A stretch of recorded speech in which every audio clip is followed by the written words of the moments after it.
Have you ever bought a game and thought, I'm getting one thing, and then it totally delivers something else, and you're underwhelmed and disappointed? That's how I feel having played Geometric Feel the Beats. It bills itself as a Tron-inspired shoot 'em up with rhythmic elements to it, and whilst that's technically true, technically going to Tesco's and buying a meal deal is technically a meal.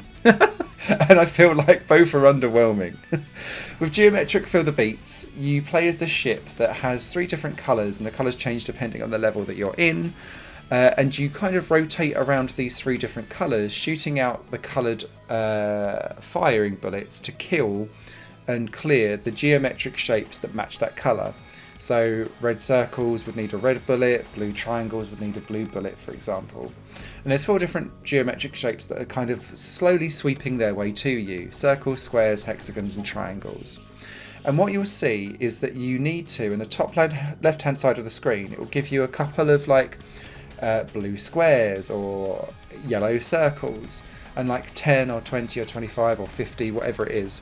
You'll need to clear that amount of that type of geometric shape to clear the level, and then you move on to the next one. Sounds simple, sounds like it could be a good laugh. No. Basically, the problem with Geometric Feel the Beats is a couple-fold. Everything is randomly generated, but nothing is optimized for each other's random generation.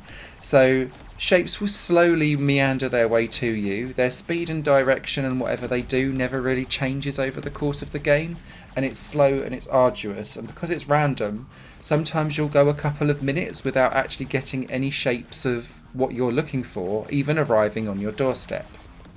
The other problem with this is that some of the colours, because they have this like bloom hue to them, like the greens and the yellows, very, very similar. And I was struggling to spot the difference sometimes when they're all starting to overlap on each other, and it becomes a real issue. And I'm not colourblind, so God knows what it means for people that are.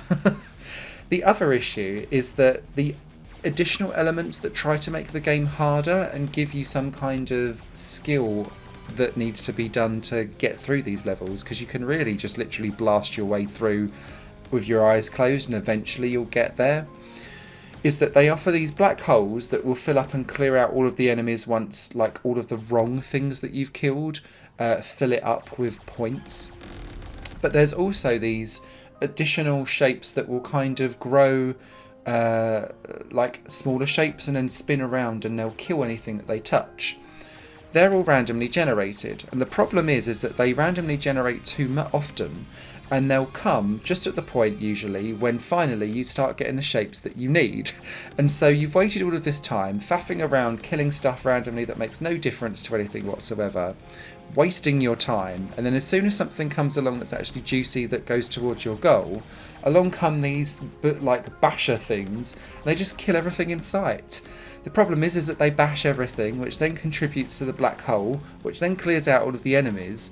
So it's constantly waving this carrot of, oh, here's the stuff that you can do, and then out of your control, everything just clears the board anyway. So you're like, well, what was the point in that?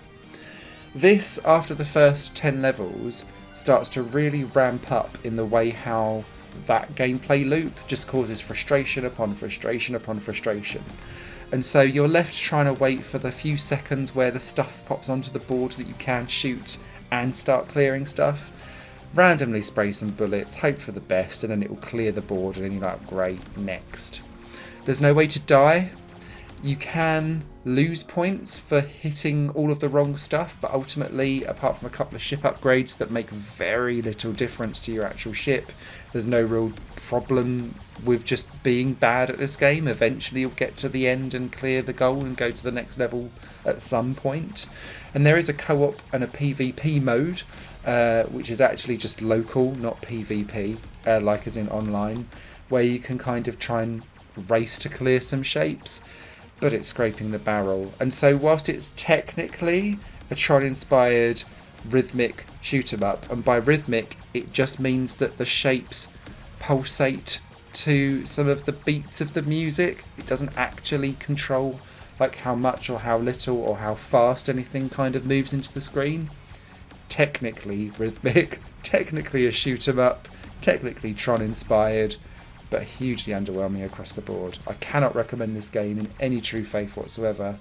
And I feel like it doesn't do what it says on the tin. Written review over on highplanegames.com. Steer clear of this one, I'm afraid. Take care. Higher Plane Games is part of the Higher Plane Network, a completely independent media outlet supported by people like you. The goal is to create the best possible content that cultivates a richer indie scene for games as well as music and entertainment. To find out more and to get involved, visit patreon.com/higherplane network. Your support makes all the difference, and in return you'll gain access to bonus content and downloads. Thank you for watching.